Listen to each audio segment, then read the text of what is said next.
Iran is not proof that it needs nuclear weapons to defend itself from imperial colonial oppressors. No, this is a false, this is a myth.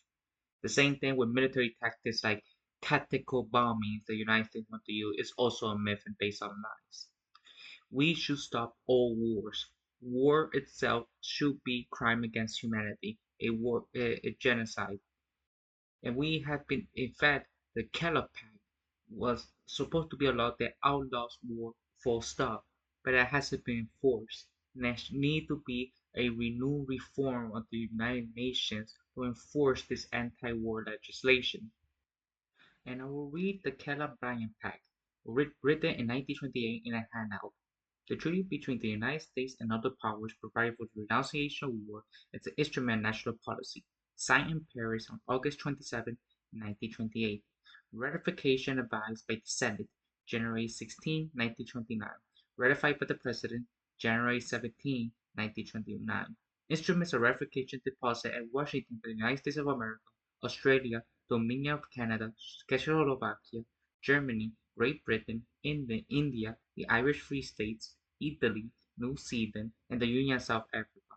On March 2nd, 1929, by Poland, March 26, 1929, Belgium, March 27, 1929, France, April 22, 1929, and Japan, July 24, 1929, and proclaimed by July 24, 1929.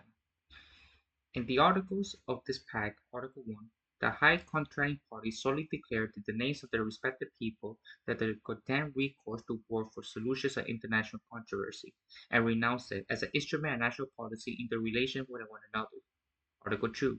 The high contracting parties agreed that the settlement or solution of all disputes or conflict, whether nature or of whatever origin they may be, which may arise among them, shall never be sought except by pacific means. Article 3. The present treaty shall be ratified by the high contracting parties, being imperable in accord with the respective constitutional requirements, and shall take effect as between them as soon as their several instruments of ratification shall be deposited at Washington.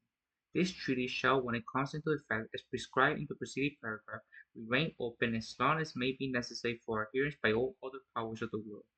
Every instrument evidence the adherence of a power shall be deposited in Washington, and treaty shall be immediate upon such deposit become effective, as between the power thus adhering and other powers parties hereafter. It shall be the duty of the government of the United States to furnish each government named in Parliament and every government subsequently adhering to this treaty with a certified copy of the treaty and every instrument of ratification or adherence. It shall also be the duty of the government of the United States telegraphically to notify such government immediately upon deposit which each instrument of ratification of adherence, in faith whereof the respective plenipotentiaries had signed the treaty in the French and English language, both texts having equal force, and hereon affixed their seal. Done in Paris, the 27th day of August in the year 1929. Again, we should never do this. In fact, the United States is so incompetent enough that if you declare war on a country that has used asymmetric warfare and guerrilla warfare and is decentralized, which anarchists advocate this approach for those anarchists who are pro-war and pro-military, is undefeatable because it is decentralized, relying on mutual support with the communities with the guerrilla asymmetric warfare that cannot be defeated. That's the reason why the United States could not use the nuclear bomb against Vietnam to defeat the Viet Congs because it doesn't have a centralized structure to cut its head off, and because it will be a place where there's not much value to destroy to begin with. The key reason places like the Seminoles War, the only Native American tribe that has successfully conquered, or the Mapuche people, same thing with Latin America, the only indigenous group that hasn't been conquered, or the victory of Vietnam with the Viet Cong, or the Taliban in Afghanistan, they all had the same thing, a classic case of asymmetric guerrilla warfare. Their success involves insurgents hiding among the population, launching attacks on soft targets, act on state institutions, international NGOs. This is an example from the Taliban. As well as hard targets, less frequent, such as US NATO militaries when the US NATO seeks to retaliate. They find themselves handicapped because it's hard for them to identify and separate the insurgent from the population, where they find support and shelter. Combat is also secondary to the insurgent. The goal is to draw the government forces into an overreaction to activate latent insurgents. When the US military fights back, it creates civilian casualties, or even simply put the civilian population under more domination in the name of tighter security, the population is pushed to increase its support for the insurgents. This incredible feedback loop is damn near impossible to start once it is started. Even under best case assumption, like the Department of Operation Research at the Naval Postgraduate School, we showed that government cannot totally eradicate the insurgent by force. The best it can do is contain it in a certain fixed level.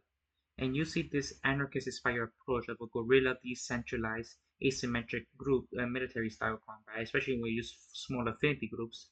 It's one of the great small unit commanders and unconventional warfare experts in modern times, Richard Marchenko, described three things needed to win in combat: speed, surprise, and violence of action. When transferred to the street and operational level, the insurgency possesses these attributes. The greatest advantage these have are mobility, initiate, surprise, camouflage, unpredictability, and factual divides.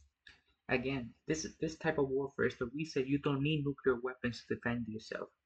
For example, state governments, regardless if it's United States, Soviet Union, East India Company, doesn't matter, right? These types of government state are vulnerable to bombing, especially nuclear attacks. When used offensively, nuclear weapons are used for targeting concentrated industry to cripple a state military and industrial capability. In contrast, if you have a more decentralized society and having a decentralized industry, this could have dispenser industry, making target attacks with cripple injury much more difficult and resource expensive. This is the reason why nuclear weapons were never used in Vietnam, as the peasant if the society was agrarian, which meant the country's resources were dispersed, and therefore this decentralized structure allowed for development industry, which is much less vulnerable to attacks, especially the nuclear plant. And Iran's geography is another factor. Reading from this article, How to Defend Society from an Anarchist Approach, is the tackling geography and time due to various ways to address the question the restriction on the research is free to focus highlight significant noteworthy advantages. Decentralization of industry not only protects anarchist society by ensuring its productive will be base difficult to disrupt, therefore better protect the industry. It also proved a very effective tool against more destructive man-made weapons, nuclear weapons. This is significant because previously only underdeveloped Korean nations enjoyed this advantage, indicating a trade-off between industrialization and vulnerability. This provides both protection and development, making this a significant advantage over centralized government systems. And we need also debunk this war as well because and the reason for war. Like for example, water wars are becoming more recent. Besides the fallacious logic why we need to do water wars. Another common myth, and I will read it right now. War is inevitable because of crises beyond control like resource scarcity, environmental crisis, overpopulation, etc. In fact, humans are capable of rational behavior. War is always a choice, and other choices are always possible if humans use their genetically endowed imagination and creativeness. Non-binary resistance is always a choice, as are negotiated economization and many other responses to aggressions. And because Iran's support of terrorist organizations like Hezbollah and the Houthis, people use the word terrorist as justification. It's necessary to kill these terrorists. While in reality, this tells us that our wars, whoever we are, kill every evil people who need to be killed to protect us and our freedom. In fact, while some terrorists are killed, recent wars waged by wealthy nations are one-sided slaughters of innocents and ordinary residents, and that not creating more terrorists while poisoning the natural environment. Rather than choosing a violent response to terrorism or invasion, which are just symptoms of conflict problem, it is more sensible to look for the causes of the disease, which has led to the conflict. In particular, it is more effective to learn about the history and what part your nature might have played in creating this conflict, and the hostility that the problem can be dealt with and its roots. Otherwise, the violent response just perpetrate and escalate the violence. And people will talk about the war profiteering. War and war preparations weakened the economy, does not improve it at all. Some people argue that it was World War II that got the West and the United States out of the Great Depression. In fact, it was government deficient spending that restarted the economy. The spending just happened to be on war production, things that when used nonetheless destroy economic value. The spending could have gone for economic goods that improve the standard of living.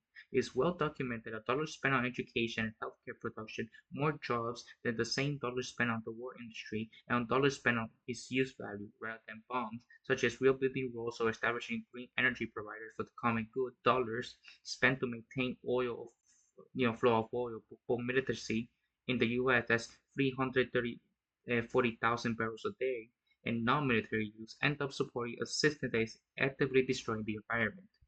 If we want to create peace, it's not through war, but through pacifism and the violation of war itself.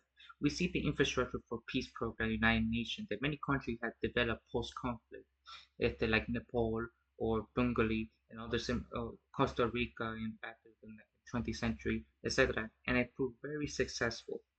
Like, for example, demilitarization is underway in many countries in the world. Costa Rica and 24 other countries have disbanded their militaries altogether. European nations, which have fought each other for over 1,000 years, including the horrendous world wars of the 20th century, now working to collaborate in the European Union. Former advocates of nuclear weapons, including former U.S. Senator, Secretary of State, and numerous retired high-ranking military officers, have publicly rejected nuclear weapons and called for their abolition.